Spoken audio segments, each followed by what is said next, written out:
Bom, pessoal, obrigada, por todos estarem aqui e prazer também conhecê-los e vocês me conheceram um pouquinho, A palestra da Valquíria tem tanta coisa ali que eu fiquei pensando, gente, mas isso tem tanta relação com a alimentação, tem tanta relação com a atividade física, Daí agora a Rô falou da ansiedade, a ansiedade também já bate a mil, assim, quando a gente pensa, tá lá ansioso, de repente daí alguém fala pra você, vai praticar atividade física que isso vai melhorar, E eu falar sobre isso, poderia até parecer um clichê, porque é o meu trabalho, Colocar as pessoas em movimento, fazer as pessoas realmente mexerem no nosso corpo, que é essa máquina. Como a Valquíria falou ali, do carro. Então, eu acabo fazendo uma analogia do nosso corpo, até com os meus pacientes, muitas vezes, que o nosso corpo é uma máquina, Então, a gente tem que oferecer para ele o combustível correto, Tudo que a gente pensa, de repente, para um carro, você vai lá e faz tudo certinho, vamos fazer também para o nosso corpo. A alimentação, o sono, a atividade física, as relações interpessoais que são muito importantes. Então, tudo isso para a gente ter uma vida plena. Se não 100% plena, o máximo que a gente possa. Eu sempre falo, nunca é tarde para começar, mas o quanto antes a gente começar, vai ser melhor. Eu vou contar um pouquinho por que eu fui entrar na área da educação física. Falar um pouquinho bem rapidinho, pessoal. O meu pai, ele é caçula de 11 irmãos. Quando meu pai nasceu, ele já tinha irmãos de quase 40 anos. Então pensa, lá atrás as coisas eram assim. E eu, criança, convivia com os meus tios, meus primos, só que eu ia vendo, eu estava acompanhando que vários deles com muitas doenças, eles iam falecendo. E lá atrás, assim, com 60 e poucos, 70 e poucos anos, e a gente via a família, todo mundo ali envolvido naqueles problemas de saúde. E eu, com 10 anos já, eu pensava, gente, mas será que tem que ser assim? Será que quando eu tiver essa idade, é assim mesmo? Todo mundo fica doente, E daí eu já pensava assim, meu Deus, eu não quero que meu pai e minha mãe fiquem doentes, então eu quero ter uma maneira também de fazer com que eles vivam mais. E quando chegou a minha vez de fazer faculdade, eu falei, eu vou fazer educação física porque eu quero cuidar dos idosos. Eu quero trabalhar com a terceira idade. E daí, fui lá na faculdade, cheguei, todo mundo... Eu já fui fazer a faculdade um pouquinho mais tarde, porque antes da educação física eu tinha feito pedagogia. Então, eu já fui para a educação física um pouquinho mais tarde. Quando eu cheguei lá, todo mundo, a turma, todos eles queriam academia, estava começando, assim, aquele projeto um pouco de fisiculturismo, E quando eu falei assim, não, eu quero trabalhar com os idosos, com a terceira idade. Nossa, mas que doida! Será? Por que isso, Meu primeiro estágio foi no SESC Terceira Idade, que era lá na República Argentina. Então foi um contato assim muito precioso que eu tive com aqueles idosos e o quanto para eles era realmente importante aquele período que eles estavam ali envolvidos, fazendo atividade física, tinha o dia da dança, então eles, o quanto aquilo prolongava a alegria deles. Então, trabalhei durante muitos anos, fui trabalhando durante muitos anos com educação física, só que chegou na hora que eu falei assim, tá, mas os meus alunos de personal, os meus alunos acadêmicos, porque daí depois eu também fui indo para outras áreas, daí até trabalhar como personal trainer. Daí eu falava assim, poxa, mas você pode ter um resultado melhor, vamos associar a alimentação. Daí fui para nutrição também. Então, associando as duas, e colocando a saúde mental junto, é o pilar assim perfeito para uma saúde.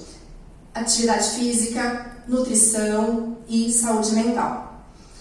Eu gosto de dados, Então, quando a gente fala sobre pessoas, é importante dados. Eu só não trouxe como a Valquíria trouxe, mas eu vou falar aqui, tá? Vocês vão entender,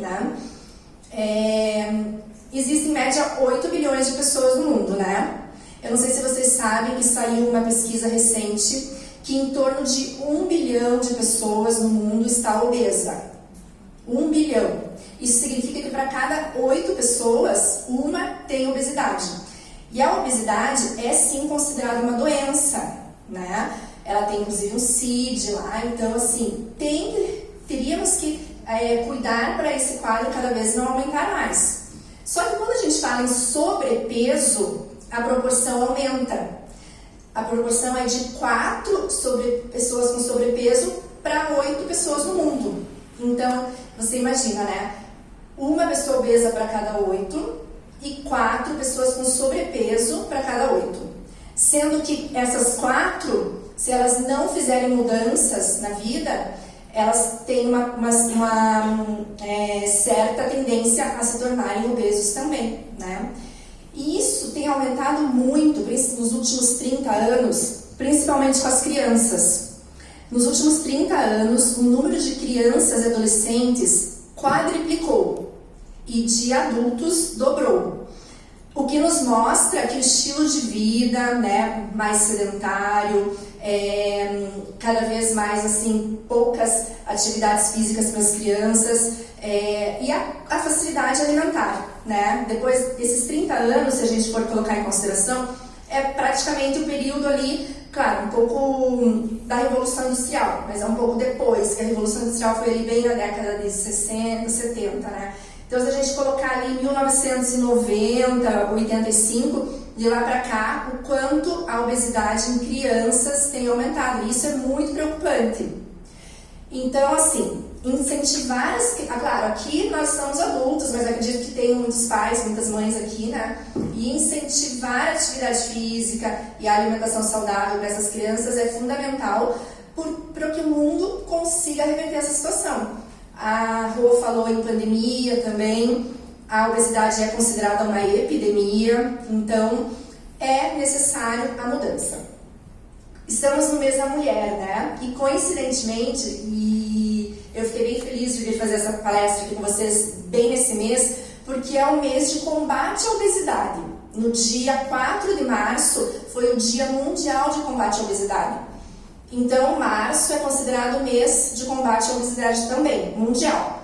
E agora, dia 10 de março, foi o dia de combate ao sedentarismo. Então, nós estamos justamente nessa semana nacional de combate ao sedentarismo.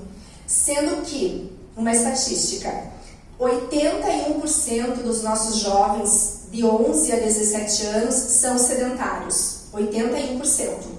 E adultos, 47%. É assustador, né? É muito. Por quê? 11 a 17 anos. Aula de educação física na escola, uma vez por semana. No nosso tempo, era 2, às vezes até 3 aulas, né? E a gente esperava por aquele momento. Hoje, uma vez por semana, a educação física. E as crianças não gostam de fazer. Então, celular. Muitas das crianças, por exemplo, eu sou nutricionista e sou educadora física. Vai no meu consultório, às vezes, adolescentes vão se consultar comigo, e eles pedem pra mim assim, você não consegue fazer um atestado me liberando da educação física? Daí eu falo, mas por que eu vou te liberar da educação física? Não tem porquê, né? Primeiro vai chegar um atestado lá de uma nutricionista, a escola vai falar, mas por quê? Ela tem que te incentivar. Então, como eles realmente não querem, é muito celular, é muito videogame e pouco movimento, né? Então, eu falei desses dados que são muito importantes e são, assim, assustadores mesmo, né? Mas falando em obesidade, muitas vezes eu acredito que talvez, até nós, todos nós que estamos aqui, já podemos ter pensado alguma vez assim, mas aquela pessoa, ela está obesa por preguiça, ou ela está obesa porque ela não se cuida, e não. Claro, pode ser que sim, mas, gente, a obesidade, ela já está muito bem classificada com 3 fatores que são fundamentais para acontecer, que é a parte genética. Então, assim, muitas vezes vocês já devem ter visto uma mãe, né, obesa, e já os filhinhos são obesos. Então, ali tem realmente a parte genética, fator genético, né? O ambiente que nós vivemos, então essa criança que ela já tem a parte genética, ela está vivendo num ambiente obesogênico. E tem também o comportamento, porque daí ninguém ali está interessado em praticar uma atividade física, ninguém está interessado em realmente mudar a alimentação. Até que de repente chegue algum fator, uma doença crônica, como diabetes tipo 2, doença cardiovascular, hipertensão arterial e até alguns tipos de câncer que são oriundos da obesidade. Então, antigamente, a nutricionista, ela era muito... quem se consultava com o nutricionista? Quem vinha indicado por um médico. Um paciente diabético, um paciente hipertenso. Hoje não. Todo mundo já está pensando na prevenção, né? Para realmente evitar esse quadro. Porque quando a gente fala em genes, né, em genética, não sei se vocês já ouviram aqui o termo epigenética. Já? Então, fica a dica para vocês depois darem um Google lá, epigenética. O que é epigenética? É a capacidade que nós temos de mudar a nossa genética. Então, se você você vem de uma família, como no meu caso, né? Muitas pessoas doentes, né? Vários tipos de doenças. Eu poderia ter me conformado e ter ficado, né? Aceitado que aconteceria aquilo comigo também. Ou eu tenho o poder da mudança, que é a epigenética. Então, se você tem uma genética ruim, você pode potencializar essa genética ruim, ou você pode transformar ela numa genética boa.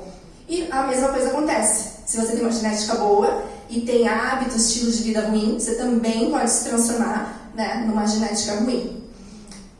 Para finalizar, claro, eu sei que, gente, tem muitas perguntas depois da nutrição, a educação, a atividade física, às vezes junto com a saúde mental, é muita pergunta, muita dúvida, né? Até porque tem muita informação. Mas para finalizar, eu vou fazer uma pergunta para vocês, que eu faço para os meus pacientes lá no consultório, quando eles chegam, antes da gente começar tudo. Não precisam respondam mentalmente, tá?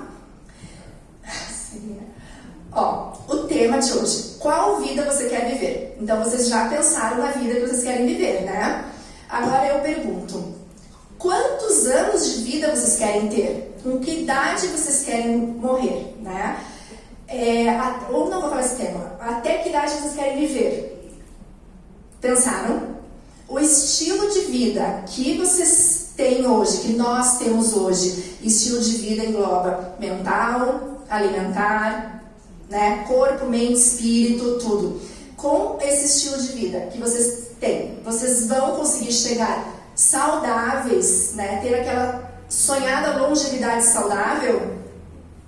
Se sim, maravilhoso, continuem o que vocês estão fazendo. Agora, se não, se vocês visualizam que, de repente, o estilo de vida vai poder prejudicar ali na frente, vocês, né, chegarem, envelhecerem bem, aproveitarem a vida com a família, os netos, tá na hora da mudança. E como a Valquíria falou, a mudança está em nós, né? Nós temos que fazer a mudança, não deixem que ninguém faça isso por vocês, e também não deixem que, de repente, um médico fale para vocês, agora é o momento de vocês se cuidarem.